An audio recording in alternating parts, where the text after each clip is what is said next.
Day students, आज की class में हम ग्रुप 3-5 सेमीकंडक्टर्स की आयोनाइजेशन एनर्जी को स्टडी करेंगे।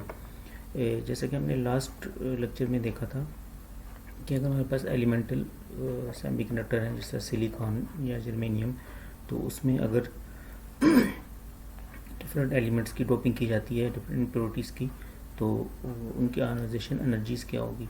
तो वो हमने देखा था कि वो आयोनाइजेशन एनर्जी जिस तरह सिलिकॉन के लिए अगर डोनर है, कौन सा हो सकता है डोनर, फास्फोरस और arsenic atom as a donor act करता है। तो इसके लिए जो हमारे पास आयोनाइजेशन एनर्जी थी that was 0.045 and for arsenic 0.05, और जर्मेनियम के लिए इसकी वैल्यूज़ हैं 0.012 एंड 0.0127। इस तरीके से फॉर एक्सेप्टर एटम्स जिस तरह बोरान और एल्यूमिनियम, उनके लिए भी वैल्यूज़ हैं 0.045 एंड 0.06। आज हम देखेंगे कि अगर हमारे पास कंपाउंड सेमीकंडक्टर मटेरियल्स हैं, कंपाउंड सेमीकंडक्टर मटेरियल्स कैसे बन सकते हैं। जैसे अगर हमारे पास ये ग्रुप 4 है, ग्रुप 4 वाले तो कौन से होते हैं, एलिमेंटल सेमीकंडक्टर मटेरियल्स। तो उसमें से अगर हम ये करें कि ग्रुप 3 और 5 मिलके जो सेमीकंडक्टर मटेरियल बनाते हैं, ये हो सकता है, या ग्रुप 2 और 6 मिलके एक सेमीकंडक्टर मटेरियल बना सकते हैं। तो अभी जब हम एग्जांपल कर रहे हैं वो ग्रुप 3-5 सेमीकंडक्टर मटेरियल्स को देख रहे हैं, ग्रुप 3-5 सेमीकंडक्टर मटेरियल्स, और उसके अंदर हम एग्जांपल देखेंगे गैलियम आर्सेनाइड। ठीक है, गैलियम आर्सेनाइड में गैलियम जो है वो ग्रुप 3 में है और आर्सेनिक जो है वो ग्रुप 5 में। इस तरह यहाँ ये इसमें देखिए, ये ग्रुप 3 है gallium is from group 3, its atomic number is 31, and arsenic is from group 5 and its atomic number is 33. Gallium का एटॉमिक साइज वो स्मॉलर है एज कम्पेयर टू आर्सेनिक। अच्छा, अब इसमें ये हो सकता है कि जो ग्रुप 3-5 सेमीकंडक्टर्स हैं उसमें से ग्रुप 2 में से भी कोई एक हमारे पास एटम एज इम्प्योरिटीज़ में ऐड हो सकता है, और 5 के बाद अगर देखें तो ग्रुप 6 में से कोई एटम वो ऐड हो सकता है। जो ग्रुप 3 में से एटम ग्रुप 2 में से जो आएगा, जैसे ये ग्रुप 2 है, जिंक, कैडमियम या बोरान, तो वो इसकी क्या प्रोबेबिलिटी है कि वो ग्रुप 3 के किसी उसको एलिमेंट को रिप्लेस करेगा, क्योंकि इसके एटॉमिक साइजेस ऑलमोस्ट इक्वल है या क्लोज हैं। इस तरीके से अगर ग्रुप 6 में से कोई इम्प्योरिटी एटम ऐड होता है तो वो ग्रुप 5 के एलिमेंट को रिप्लेस करेगी। जैसे हम यहाँ देखते हैं कि अगर group 2 element like beryllium, zinc, cadmium, ये ग्रुप 2 में है, ये अगर इंटर होते हैं लैटिस में, तो ये एज ए सब्स्टिट्यूशनल इम्प्योरिटी इंटर होंगे और ये गैलियम को रिप्लेस करेंगे, क्योंकि ज़ाहिर है इनका एटॉमिक साइज गैलियम के क्लोज है, जो कि ज़ाहिर है ये ग्रुप 2 में है, बेरियम, जिंक, कैडमियम, और गैलियम जो है वो ग्रुप 3 में है। और मीन के इसमें से जो आएंगे तो वो यहाँ से गैलियम को रिप्लेस कर देंगे। लाइक ये गैलियम है तो इसकी जगह क्या आ जाएगा, डोपिंग करके जिंक आ सकता है, बेरिलियम आ सकता है, या कैडमियम आ सकता है। और उस केस में ज़्यादा इसमें तो इलेक्ट्रॉन एक कम होंगे ग्रुप 2 में एज़ कम्पेयर टू ग्रुप 3, तो ये इम्प्योरिटी ये क्या करेगी, ये as a acceptor impurity act करेगी। ठीक है, ठीक है, जैसे हम देखते थे ना कि सिलिकॉन जो ग्रुप 4 में है उसमें से 3rd में से कोई एलिमेंट ऐड करते थे तो वो एक्सेप्टर इम्प्योरिटी थी। इस तरीके से यहाँ पर जो कंपाउंड है उसमें अगर ग्रुप 2 में से कोई एलिमेंट ग्रुप 3 के किसी एलिमेंट को रिप्लेस करता है तो वैसे एक्सेप्टर इम्प्योरिटी एक्ट करेगा। अच्छा, दूसरी अभी हमने कौन सा देख लिया कि ग्रुप 2 एलिमेंट रिप्लेस कर सकता है उस सेमीकंडक्टर मटेरियल के ग्रुप 3 के किसी एलिमेंट को। अब हम देखते हैं कि जो ग्रुप 6 का एलिमेंट है उसको भी एज इम्प्योरिटी ऐड कर सकते हैं। ठीक है, ग्रुप 6 का एलिमेंट, और ग्रुप 6 कौन सा है, ये वाला है, यहाँ पर ये वाला ग्रुप 6 है ये पूरा। तो इसमें जो एग्जांपल है जिस तरह सेलेनियम है, और टेलियम है, ठीक है, ये ऐड हो सकते हैं। और ये किसको रिप्लेस करेंगे? आर्सेनिक को, ठीक है। इनका एटॉमिक साइज इसके क्लोज है। So group 6 elements like selenium and tellurium can enter as a donor impurity and replaces group 5 arsenic element. जिस तरह हम गैलियम आर्सेनाइड में देखें तो ये आर्सेनिक को, मीन के आर्सेनिक को रिप्लेस करेंगे इसको, और इसकी जगह वो सेलेनियम या टेलियम का एटम आ जाएगा और एक इलेक्ट्रॉन एक्स्ट्रा हो जाएगा यहाँ पर, इसलिए ये as a donor impurity act करेगी। अच्छा, अब इस केस में जो आयोनाइजेशन एनर्जीज आती हैं, मीन के जिस तरह गैलियम आर्सेनाइड के केस में अगर हम आयोनाइजेशन एनर्जी निकालें तो वो वैल्यूज़ रिलेटिवली कम होती हैं एज़ कम्पेयर टू सिलिकॉन जो हमने पहले निकाली है, लास्ट लेक्चर में देखा था, ठीक है। वो इसलिए कि इसमें इम्प्योरिटी ऐड करना एज़ कम्पेयर टू ईजी है। अच्छा, दूसरा ये कि अगर हम गैलियम आर्सेनाइड के अंदर देखें कि गैलियम आर्सेनाइड,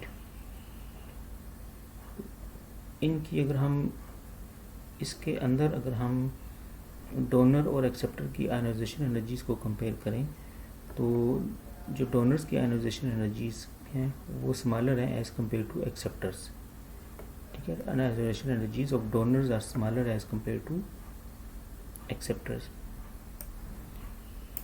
क्यों? क्योंकि जो डोनर्स एटम है तो इसमें तो इलेक्ट्रॉन्स होंगे, फ्री इलेक्ट्रॉन्स, तो the effective mass of electron as compare to hole is small, तो क्योंकि इलेक्ट्रॉन का इफेक्टिव मास कम है इसलिए आयोनाइजेशन एनर्जी भी है वो कम हो जाएगी। अच्छा, अब हमने देख लिया कि हम जो ग्रुप 3-5 सेमीकंडक्टर्स हैं उसमें ग्रुप 2 में से कोई एलिमेंट ऐड हो सकता है या ग्रुप 6 में से ऐड हो सकता है। और पॉसिबिलिटीज़ भी हो सकती हैं कि ग्रुप 4 में से भी, इनके 3-5 के जो बीच का है, ग्रुप 4 में से भी कोई एलिमेंट ये वाला वो इसमें ऐड हो सकता है। अब वो जैसे हमने देखा था कि ग्रुप 2 में से जो आता था वो गैलियम को रिप्लेस करता था, ग्रुप 6 में से जो आता था वो आर्सेनिक को रिप्लेस करता था। अब जो ग्रुप 4 तो उनके बीच में लाई कर रहा है, तो वो इसका मतलब है कि वो गैलियम को भी रिप्लेस कर सकते हैं और वो आर्सेनिक को भी रिप्लेस कर सकते हैं। जिस तरह अगर सिलिकॉन एटम इसमें ऐड होता है गैलियम आर्सेनाइड में, यहाँ पर सिलिकॉन आ जाता है सपोज कर लें, तो वो सिलिकॉन गैलियम को भी रिप्लेस कर सकते हैं और वो आर्सेनिक को भी रिप्लेस कर सकते हैं। तो अगर वो गैलियम को रिप्लेस करता है तो वो क्या होगा, एज ए डोनर एक्ट करेगा, ठीक है। क्योंकि इसमें एक सिलिकॉन में एक इलेक्ट्रॉन ज़्यादा होंगे ना एज़ कम्पेयर टू गैलियम, तो गैलियम निकल जाएगा, सिलिकॉन आ जाएगा, तो एक एक्स्ट्रा इलेक्ट्रॉन आ जाएगा, तो वो एज ए डोनर एक्ट करेगा। इस तरीके से अगर वो सिलिकॉन का एटम आर्सेनिक को रिप्लेस करता है तो उसमें आर्सेनिक में तो एक आउटरमोस्ट इलेक्ट्रॉन ज़्यादा होंगे, तो जब सिलिकॉन आएगा तो वो एक इलेक्ट्रॉन कम हो जाएगा, तो वो एक होल क्रिएट होगा, तो ये एज ए एक्सेप्टर, उस वक्त ये silicon as a acceptor act करेगा, ठीक है। मीन के ग्रुप 4 में से कोई एलिमेंट है जैसे सिलिकॉन है या जर्मेनियम है, तो वो ग्रुप 3 के एलिमेंट को भी रिप्लेस कर सकते हैं, ग्रुप 4 को भी रिप्लेस कर सकते हैं। तो अगर वो 3 को रिप्लेस करते हैं तो एज ए डोनर एक्ट करेगा, और अगर ग्रुप 5 को रिप्लेस करते हैं तो एज ए एक्सेप्टर एक्ट करेगा। इस तरह के इम्प्योरिटीज़ को हम कहते हैं एम्फोटेरिक इम्प्योरिटीज़, ठीक है। अच्छा, नेक्स्ट हमारा टॉपिक है degenerate and non degenerate semiconductors, ठीक है। तो इसको हम देख लेते हैं अभी, बल्कि उससे पहले थोड़ी हम आयोनाइजेशन एनर्जीज़ को देख लेते हैं। ग्रुप 3-5 सेमीकंडक्टर की जो इम्प्योरिटी एनर्जीज़ हैं उनकी वैल्यूज़ को थोड़ा हम कंपेयर कर लेते हैं। जिस तरह अगर हम डोनर इम्प्योरिटीज़ हैं, जिस तरह सेलेनियम है, टेलियम है, सिलिकॉन है, जर्मेनियम है, तो उसके इसमें आयोनाइजेशन एनर्जीज़ की वैल्यूज़ वो लाइक कर रही हैं 0.00592, 0.0061 और 0.00582, 0.006 रेंज में लाइक कर रही हैं, और ये बहुत कम है एज़ कम्पेयर टू सिलिकॉन। इसी तरीके से अगर एक्सेप्टर देखें तो वो भी वैल्यूज़ वो लाइक करती हैं 0.0282 टू 0.04। तो अच्छा, नेक्स्ट हम देखते हैं फर्मी लेवल कि जब हम डोनर और एक्सेप्टर कंसंट्रेशन बढ़ाते जाते हैं प्योर सेमीकंडक्टर में, तो फर्मी लेवल पे क्या फ़र्क पड़ता है उसमें होगा कि जितना ज़्यादा आप जिस तरह डोनर की कंसंट्रेशन बढ़ाएंगे तो Fermi level towards conduction band shift करेगा। क्योंकि उसमें ज़्यादा इलेक्ट्रॉन ज़्यादा होते जाएंगे हाई एनर्जी में, तो फर्मी लेवल फिर ऊपर शिफ्ट करता जाएगा। इस तरीके से अगर होल्स की concentration, acceptor atoms, impurity atoms की कंसनट्रेशन ज़्यादा हो जाए तो Fermi level towards balance band move करेगा। जैसे ये फिगर में शो हो रहा है कि अगर ये इंट्रिंसिक फर्मी लेवल ये है जो डॉटेड लाइन में नज़र आ रहे हैं, this is intrinsic Fermi level. अब उसमें अगर हम एन टाइप बना रहे हैं, उसमें जैसे जैसे डोनर की कंसनट्रेशन इंक्रीज़ हो रही है, फर्मी लेवल की पोजीशन, जिस तरह यहाँ पर अगर 10⁻14 है डोनर कंसनट्रेशन, डोनर एटम्स जो हम ऐड कर रहे हैं, इस तरह के अगर हम पहले फास्फोरस ऐड कर रहे हैं, सपोज कर लें, तो वो फर्मी लेवल यहाँ से राइज होके कंडक्शन बैंड की तरफ आगे ऊपर की तरफ, और ये पोजीशन आ जाएगी। अगर हम कंसनट्रेशन और बढ़ा दें, 10⁻15 कर दें, तो फर्मी लेवल यहाँ से थोड़ा और ऊपर शिफ्ट हो जाएगा, इधर 10⁻16 पे और ऊपर जाएगा, 17 पे और ऊपर जाएगा। तो इसको मिला दें तो इसका मतलब देखें फर्मी लेवल की पोजीशन, ये जितनी कंसनट्रेशन बढ़ी है वो डोनर बैंड की तरफ, कंडक्शन बैंड की तरफ वो इंक्रीज मूव कर रहा है फर्मी लेवल। इस तरीके से अगर एक्सेप्टर की आप निकालें पोजीशन, तो वो जैसे एक्सेप्टर की इम्प्योरिटी कंसनट्रेशन इंक्रीज करते जाएंगे, फर्मी लेवल बैलेंस बैंड की तरफ शिफ्ट करेगा। ये जो लाइन है ये फर्मी लेवल नहीं है, याद रखना है, ये सिर्फ हम डिफरेंट कंसनट्रेशन में फर्मी लेवल की पोजीशन बता रहे हैं कि यहाँ पर ये पोजीशन होगी, मीन कि ये ऐसे होगा, इस तरह अगर इतनी कंसनट्रेशन है। ठीक है, इसको अगर मैं यहाँ बना दूँ कि ये कंडक्शन बैंड है और ये बैलेंस बैंड है,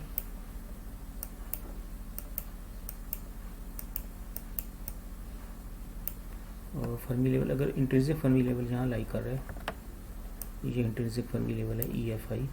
तो आप जैसे जैसे आप वो करते जाएंगे, हम डोनर की कंसनट्रेशन इंक्रीज करते जाएंगे, तो फर्मी लेवल यहाँ से शिफ्ट करके इधर आ जाएगा। अगर और ज़्यादा कंसनट्रेशन करेंगे तो वो इधर आ जाएगा, मीन कि 10⁻14 कर दी, 10⁻16 कर दी तो ये और ऊपर आ जाएगा, 10⁻17 कर दी तो ये और ऊपर आ जाएगा। ठीक है, तो इस तरह ये मतलब ये ऊपर शिफ्ट होता जा रहे हैं, इस तरह ये पहले वो सेंटर पे था तो अभी ये ऊपर की तरफ आ गया। एक और कंसनट्रेशन इंक्रीज करेंगे तो जो वो ऊपर चला जाएगा। इसी तरीके से अगर हम इसमें एक्सेप्टर लेवल इम्प्योरिटीज़ की कंसनट्रेशन इंक्रीज कर रहे हैं, एक्सेप्टर इम्प्योरिटीज़ की, तो उस केस में फर्मी लेवल नीचे की तरफ शिफ्ट करेगा कि मतलब पहले ये सेंटर में था, जब इसमें थोड़ी सी हमने सपोज कर 10⁻14 इम्प्योरिटीज एटम ऐड की, तो ये मूव करके नीचे आ जाएगा, इधर आ जाएगा। ठीक है, ये ख़त्म हो गया, नीचे आ गया। आप कंसनट्रेशन और ज़्यादा बढ़ाएं, 10⁻16 कर दें तो ये और नीचे आ जाएगा, टूवर्ड्स बैलेंस बैंड, ये ऊपर वाला ख़त्म हो जाएगा। इस तरीके से ये क्या करेगा, नीचे की तरफ मूव करता जाएगा कि बैलेंस बैंड की इम्प्योरिटी बढ़ने से फर्मी लेवल नीचे शिफ्ट होता है, और जो हमारे पास एक्सेप्टर इम्प्योरिटीज़ बढ़ाने से फर्मी लेवल नीचे टूवर्ड्स बैलेंस बैंड मूव कर रहा है, और डोनर इम्प्योरिटीज़ बढ़ाने से वो ऊपर की तरफ मूव कर रहा है टूवर्ड्स कंडक्शन बैंड। अच्छा, नेक्स्ट है हमारे पास degenerate and non degenerate semiconductors. हमने देखा कि अगर प्योर सेमीकंडक्टर के अंदर कोई हम जब डोपिंग करते हैं, जिस तरह हम पहले एग्जांपल ले लें, डोनर इम्प्योरिटी ऐड करें, जिस तरह फास्फोरस है, डोनर इम्प्योरिटी ऐड करेंगे तो इसमें एक इलेक्ट्रॉन आ जाएगा फ्री। इस तरीके से एक इम्प्योरिटी यहाँ पर है, एक यहाँ पर है डोनर इम्प्योरिटी, ठीक है, एक यहाँ पर है, समवेयर है। तो अगर तो ये इनकी डोनर की इम्प्योरिटी की कंसनट्रेशन बहुत कम है, तो ये जो इलेक्ट्रॉन्स होंगे, डोनर इलेक्ट्रॉन्स हम पढ़ चुके हैं क्या होता है डोनर इलेक्ट्रॉन्स, ये डेफिनेटली कम होंगे, तो इनके बीच की इंटरेक्शन बहुत कम होगी, मीन के एक डोनर इलेक्ट्रॉन इसकी तरफ है, इससे आया, एक इससे आया, तो इम्प्योरिटीज़ कम होंगी, नंबर ऑफ डोनर इलेक्ट्रॉन्स कम होंगे, तो उनकी आपस में इंटरेक्शन क्या होगी, वो कोई इंटरेक्शन नहीं होगी। इसका मतलब है कि कोई इलेक्ट्रॉन फिर एक्सेप्टर से डोनर लेवल तक नहीं मूव कर सकता इसमें। तो इस तरह के सेमीकंडक्टर को मटेरियल को हम क्या कहते हैं, नॉन डिजेनरेट सेमीकंडक्टर मटेरियल्स। अब आगे ये होता है कि अगर हम ये करें कि इसमें इम्प्योरिटी आइटम ज़्यादा कर दें, इसमें डोनर ही है, अगर आपके पास कि बहुत ज़्यादा फास्फोरस आइटम ऐड कर दें, इधर इधर भी फास्फोरस आ जाए, इधर भी फास्फोरस आ जाए, बहुत ज़्यादा जब आप कर देते हैं डोनर लेवल की। एक्सेप्टर के लिए भी यही होगा, लेकिन पहले हम डोनर ले लेते हैं कि डोनर इम्प्योरिटीज़ बहुत ज़्यादा ऐड कर लेंगे तो उससे ये होगा कि जो इलेक्ट्रॉन ज़्यादा हो जाएंगे, ये जो हमारे पास डोनर इलेक्ट्रॉन्स हैं, तो वो उनके आपस में एक इंटरेक्शन स्टार्ट हो जाएगी, वो आपस में इंटरेक्ट करेंगे। जैसे हमने सॉलिड में देखा था कि एटम बहुत क्लोज आते हैं तो वो एनर्जी स्टेट स्प्लिट हो जाती हैं। इसी तरीके से जो पहले जब इम्प्योरिटीज़ कम थी यहाँ पर, इनमें कोई इंटरेक्शन नहीं थी, तो उस केस में डोनर लेवल क्या होगा, ये एक डोनर लेवल होगा। ये कौन सा था, नॉन डिजेनरेट। जब आप इम्प्योरिटी ज़्यादा कर देते हैं, इसमें डोनर इलेक्ट्रॉन ज़्यादा हो जाएंगे तो उनके आपस में इंटरेक्शन होना शुरू हो जाएंगी। उस इंटरेक्शन से क्या होगा कि ये फिर स्टेट स्प्लिट हो जाएंगी, ये डोनर स्टेट है ये स्प्लिट हो जाएंगी। और अगर बहुत ज़्यादा इम्प्योरिटी ऐड कर दें तो ये स्टेट स्प्लिट होके ये पूरा हमारे पास ये क्या होता है कि एक बैंड बन जाता है। और हमें पता है कि ये डोनर स्टेट ऑलरेडी कंडक्शन के क्लोज होती है। जब ये बैंड बनेगा तो ये किसी एक इम्प्योरिटी, अगर आपने बहुत ज़्यादा इम्प्योरिटी डाल ली है तो किसी एक इम्प्योरिटी कंसनट्रेशन पे जाके ये बैंड इतना हो जाएगा कि ये इसको ओवरलैप करना शुरू कर देगा, ये कंडक्शन बैंड को। मीन कि जो डोनर लेवल बैंड है वो कंडक्शन बैंड को ओवरलैप करना शुरू कर देगा। ये उस वक्त होगा जब जो हमारे पास इम्प्योरिटी कंसनट्रेशन है वो जो हमने इफेक्टिव डेंसिटी ऑफ स्टेट पढ़ा था एट कंडक्शन बैंड उसके इक्वल हो जाए, तो उस केस में ये ओवरलैपिंग स्टार्ट हो जाएगी। अब अगर इम्प्योरिटी कंसनट्रेशन इससे ज़्यादा हो जाएगी तो फिर ये बैंड ज़्यादा ओवरलैप करेगा ऊपर की तरफ, ठीक है। अब चूँकि इधर इलेक्ट्रॉन ज़्यादा हो गए हैं इसमें, तो जो फर्मी लेवल भी होगा वो भी ऊपर की तरफ शिफ्ट कर जाएगा इधर यहाँ पर इसमें, जो तो पहले यहाँ पर फर्मी लेवल अब ऊपर की तरफ आ जाएगा EF, ठीक है। इस तरह के सेमीकंडक्टर्स को हम कहते हैं डीजेनरेट सेमीकंडक्टर्स, ठीक है। कि डीजेनरेट मीन कि अब एक से ज़्यादा स्टेट्स अवेलेबल हैं इसमें डोनर लेवल की इसमें। अब इसको देखते हैं हम बैंड डायग्राम से, यहाँ पे भी देख लेते हैं कि जो ये हमारे पास कंडक्शन बैंड था तो ये हमारे पास जो फर्मी लेवल होगा वो क्या हो गया, ऊपर शिफ्ट हो गया। और फर्मी लेवल से नीचे जो स्टेट्स होंगी वो मोस्टली क्या होंगी, फिल होंगी, और फर्मी लेवल से ऊपर मोस्टली एम्प्टी होंगी। इस तरीके से एक्सेप्टर में भी यही होगा कि अगर आपके पास एन टाइप, अभी हमने एन टाइप देखा था ना कि एन टाइप मटीरियल बनाया था, उसमें डोनर हमने देखा थी कंसनट्रेशन। अगर हम इसके बजाय पी टाइप मटीरियल ले लें और उसमें क्या होगा, एक्सेप्टर कंसनट्रेशन ज़्यादा इंक्रीज़ करते जाएं, तो उसमें क्या होगा कि वो जो एक्सेप्टर लेवल है वो स्प्लिट होगा और वो एक बैंड बन जाएगा, और इस केस में फर्मी लेवल जो है वो नीचे आ जाएगा, क्योंकि जो एक्सेप्टर लेवल का बैंड है वो कंडक्शन वैलेंस बैंड के साथ ओवरलैप करेगा।